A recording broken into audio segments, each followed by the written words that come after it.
One of the most electrifying incidents in the Gospel concerns the woman taken in adultery and how she's about to be stoned to death, and Jesus prevents that. And I can call it electrifying because if you look at, I think, pretty much any of the movies that have been made about the Gospels, then you find that incident is in there. The most recent one, well, not the most recent, but one of the most vivid ones is in the Passion of the Christ, where Mary Magdalene is looking back on herself. I think it's an error, I think, if I'm remembering the film rightly, because this is not Mary Magdalene, but she's played by Monica Bellucci, and she sees herself there facing death by stoning, and Jesus saves her. But the question for biblical scholars has been, does this really belong in the Gospel according to St. John? It's in from chapter 8, verse 1 to verse 11 of that same chapter.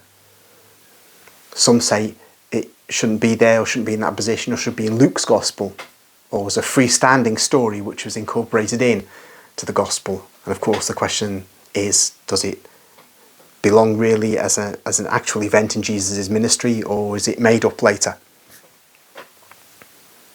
Then for those who believe in the account and remember it, you'll know that Jesus is writing on the ground. And that's produced some spilled ink, questioning what was he writing? And then there's the question, was this woman saved? Because if he says, go and sin no more, that doesn't tell us whether she did sin no more, or whether she repented in the end, at the most important point by the end of her life. Questions, questions, questions. Well, Maria Valtorta, as you can imagine, gives us the detailed vision of this event. So A, we can know it happened, because it wouldn't have been in the vision otherwise. Jesus would not have given her a fairy story. Doesn't mean he's saying it was in John's Gospel, but because he doesn't say anything contrary to that in his general comments he makes during the course of his engagement with Maria Valtorta, and he does comment on aspects of the construction of the Gospels, then I think it's fairly safe to say it belongs in John's Gospel, but it doesn't matter whether it does or doesn't, because what matters is it happened, and it's recorded in John's Gospel. Then what was he writing on the ground? Well, you will find out.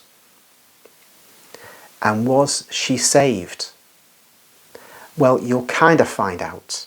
In the commentary Jesus gives after the vision, he, I think, implies what happened to her, though he doesn't say so expressly. So I'll leave that hanging there, and without further ado I shall commence the vision. The vision is contained in the hardback volume 4 of the 5-volume set, which is now updated to a 10-volume set of softcover volumes.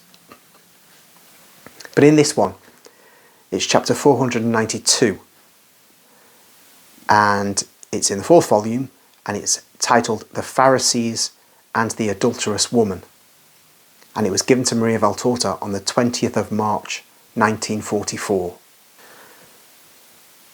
I see the inside of the enclosure of the temple, that is, one of the many courts surrounded by porches.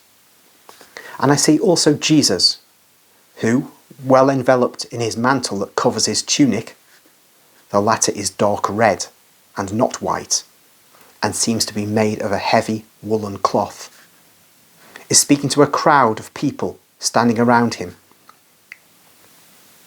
I would say that it is a winter day because I notice that everybody is muffled up, and that it must be rather cold because people, instead of standing, are walking fast as if they wished to warm themselves. The wind is blowing, shaking mantles and raising dust in the courts. The group pressing round Jesus, the only one to be still, whilst all the others standing around this or that master are walking up and down, opens out to let a small group of gesticulating venomous scribes and Pharisees pass. They are spurting venom from their eyes, their livid faces and mouths.